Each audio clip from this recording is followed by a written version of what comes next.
pada dasarnya perbuatan seseorang yang mengambil anak secara paksa dari orang tua atau walinya termasuk kejahatan terhadap kemerdekaan orang sebagaimana diatur di dalam pasal 330 KUHP.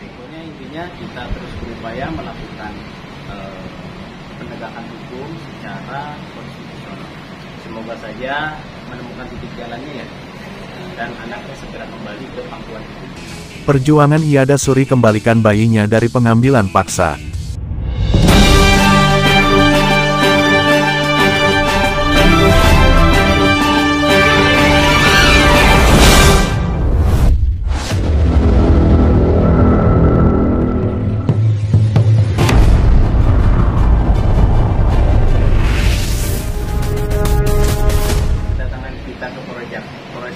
Pada siang hari ini kita mengecek proses laporan perkara dari Ibu Ade Ratnasari. Itu satu. Yang kedua, kita bersama klien kita di sini untuk memberikan keterangan terkait adanya anaknya itu yang hilang. Kalau kita bilang anaknya diambil oleh suami dan kawan-kawannya yang lain.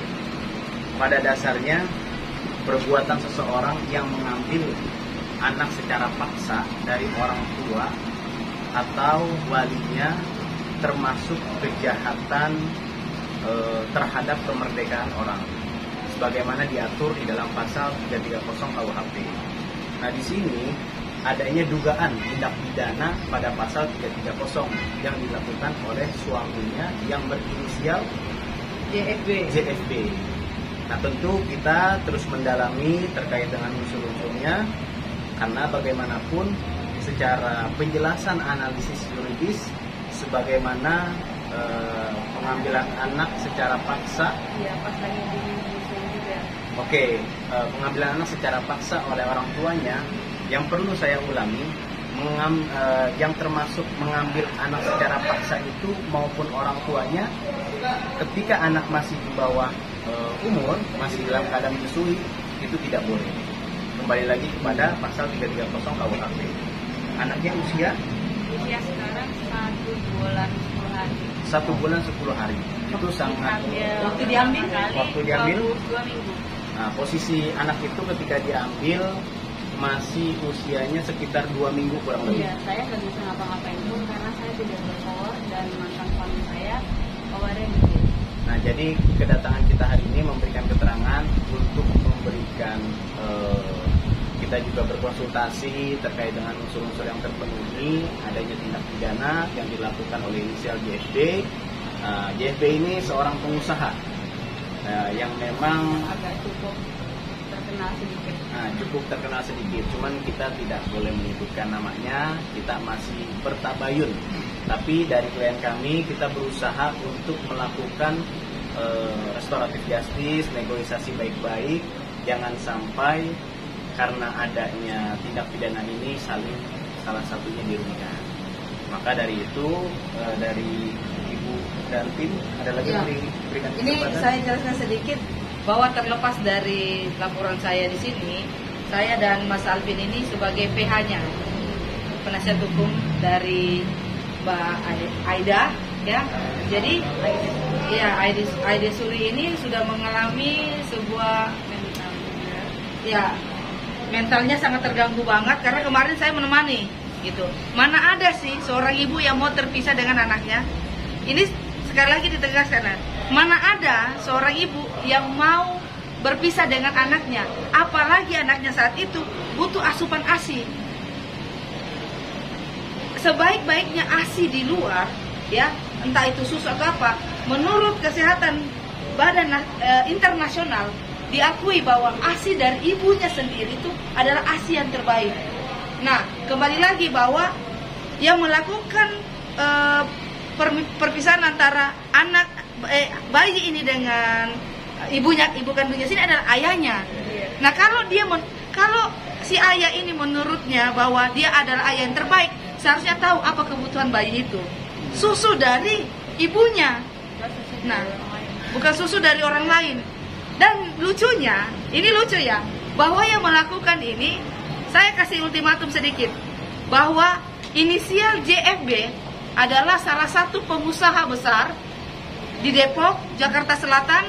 Dia memiliki salah satu IO yang cukup besar, properti yang cukup besar, yang saya masih keep dulu ya di depan media. Kita menunggu nih bagaimana JFB bersama dengan rekannya NW yang sedang menjaga anaknya dari klien kami ini. Nah, perbuatan-perbuatan mereka ini sudah jelas melanggar dari hukum. Ya tadi seperti dijelaskan oleh rekan saya. Nah, itu. Jadi kita berikan waktu kepada Bapak JFB di Depok. Halo, bisa melihat kami di sini bersama dengan istri Anda yang sedang merindukan anak Anda. Memang ada komunikasi bahwa bisa saja melihat, ini bukan persoalan melihat, ini anak bukan usia yang sudah mungkin dikategorikan anak-anak. Ini masih bayi. Sedikit tambahan. Nah, tadi kan dari klien kami juga menjelaskan terkait dengan hak asuh. Bahkan di sini aja posisinya belum ada divorce atau cerai. Ini masih menjadi istri yang sah, yang dimana anak sangat-sangat jauh di bawah umur. Usia waktu diambil itu kurang lebih 2 minggu, sekarang 1 bulan. 1 bulan 10 hari itu masih membutuhkan ASI dari ibunya. Jadi kita berharap dari yang bersangkutan coba tolong kooperatif, membangun komunikasi, jangan sampai ini terjadi berkelanjutan. Jangan sampai juga malah berlari ke ranah pidana. Kak, mungkin bisa ceritakan kronologis awal mula terjadi. Kenapa bisa Apa sih alasan dari Bapak? Karena kejadian apa? Alasannya apa sih Bapak ngambil anaknya? Oke, biar saya ambil alih ya, karena saat ini memang pikirannya lagi kacau, karena memang sangat tertekan mental. Jadi awal mulanya memang saat itu ada cekcok antara si ayah dan klien kami ini, suami dan istri ini. Nah, berhubung karena memang saat itu klien kami ini baru saja melahirkan. Nah, jadi ya, agak cuek sama saya. sangat cuek. Jadi sebelum proses melahirkan, itu 7 bulan sebelum proses melahirkan tidak ditemenin ke rumah sakit.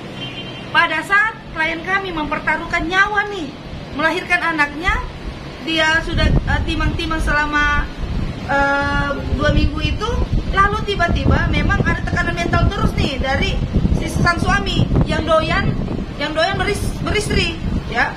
Si JFB ini doyan beristri. Saya Ya. yang kedua. Oke, secara sah ya. Jadi ini istri kedua secara sah, bukan pelakor ya. Nah itu perlu diketahui. Ini garis bawahi bukan pelakor. Ini istri sah dan istri pertamanya menyetujui. Jadi balik lagi, si JFB ini, si ayah ini doyan beristri. Ngomong sama istrinya bahwa nanti akan ada atau sedang Padahal di awal pertama mau nikah kita ada perjanjian tidak boleh ada yang lain lagi tak berdua. Oke. Tapi dilakuin pas saya hamil, pas saya lahiran 2 minggu. Mengingkari ya. mengingkari. Baru 2 minggu usia anaknya Mengingkari. dinyatakan lagi, saya mau menikah lagi. Dan saya nggak bisa ngapa-ngapain pun karena mantan suami ya jadi. Iya, Masih suami atau masih suami dong, Iya. karena belum Belum cerai. Belum cerai. Jadi apapun alasan dari sang suami, kalau untuk kebaikan anak, apalagi masa kategori bayi, tidak berhak sama sekali memisahkan ibu dengan bayinya, karena masih membutuhkan ASI. Dengan sengaja yang ketiganya itu mengambil secara paksa anak di bawah umur itu, nah itu diatur di dalam pasal tersebut. Pokoknya intinya kita terus berupaya melakukan penegakan hukum secara konstitusional. Semoga saja menemukan titik jalannya ya, dan anaknya segera kembali ke pangkuan hidup.